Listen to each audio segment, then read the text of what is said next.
धरती से बाहर जीवन की खोज में लगे वैज्ञानिकों ने एक ऐसी जगह खोजने का दावा किया है जहां जीवन संभव हो सकता है।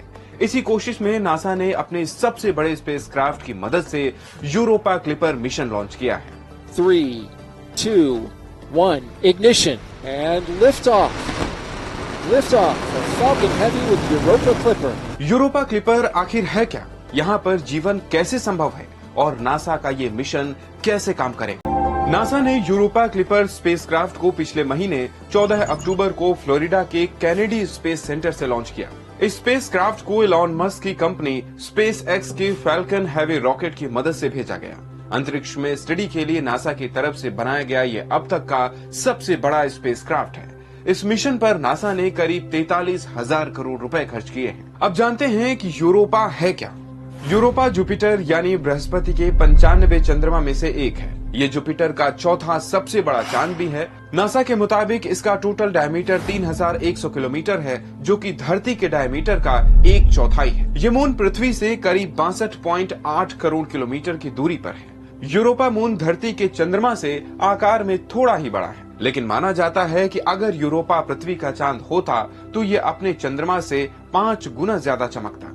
बीबीसी की एक रिपोर्ट के मुताबिक साल 1970 में जब पहली बार वैज्ञानिकों ने टेलीस्कोप की मदद से यूरोपा को देखा तो पाया कि वहां बर्फ की मोटी चादर मौजूद है। तभी पहली बार ऐसा अनुमान लगाया गया कि यहां जीवन संभव हो सकता है।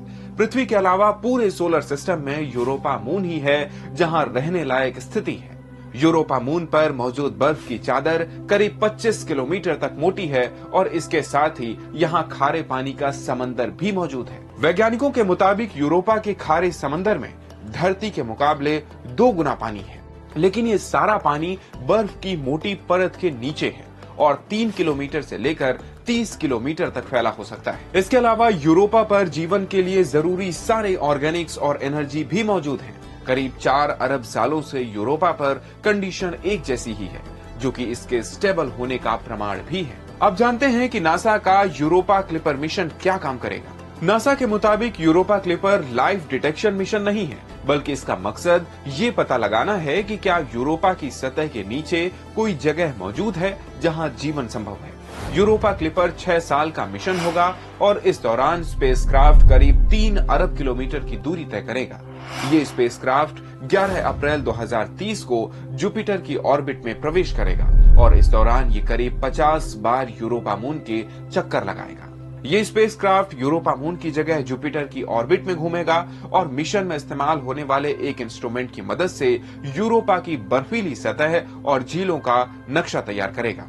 इसके अलावा ये मिशन यूरोपा पर मौजूद महासागर के सबूत भी जुटाएगा और स्पेसक्राफ्ट में मौजूद इक्विपमेंट से यूरोपा की बर्फीली सतह और समुद्र की गहराई का भी अनुमान लगाया जाएगा। इसमें 2 अलग अलग कैमरे, Europa thermal emission imaging system और यूरोपा इमेजिंग सिस्टम मौजूद है, जो यूरोपा की सतह का नक्शा तैयार करेंगे और ज्वालामुखी विस्फोटों की भी तलाश करेंगे। इसके अलावा मैग्नेटिक फील्ड, प्लाज्मा, ग्रेविटी और केमिकल एनालिसिस के लिए भी कई इक्विपमेंट्स लगे हैं। यूरोपा क्लिपर स्पेसक्राफ्ट की क्या खासियत है, अब ये समझते हैं। यूरोपा क्लिपर स्पेसक्राफ्ट करीब 100 फीट लंबा है और जब इसके सोलर पैनल और एंटीना खुलते हैं तो इसकी कुल चौड़ाई करीब 58 फीट होती है।